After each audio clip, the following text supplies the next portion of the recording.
Në hadithin tjetër pejgamberi sallallahu alaihi wasallam thot: "Es-sa'i 'ala al-armilati wal-miskin kal-mujahidi fi sabilillah." Ai që kujdeset për të vejat dhe për të varfërit është njësoj sikur ai i cili lufton në rrugt të Allahut subhanahu wa taala. Au il-qa'im al-layl as-sa'im an-nahar. Dhe është njësoj sikurse ai i cili falet gjatë natës dhe agjeron gjatë ditës. Pra shpërblimi i madh që e ka për kujdesi për këtë shtresë të dobët të shoqërisë, që janë të vejat dhe jetimët.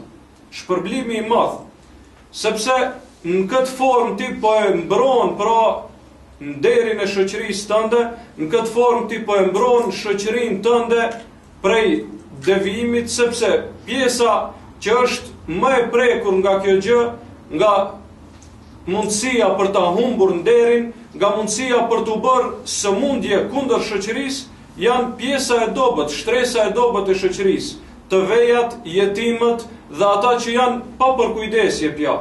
Dhe në momentin që ti i ndihmon atyre, pra, në momentin që ti u alargon atë vështirësi, në këtë moment ti u ndërpret derën e fesadit, u ndërpret derën që ata të bëhen kriminal apo që ata të bëhen faktor negativ në shoqëri.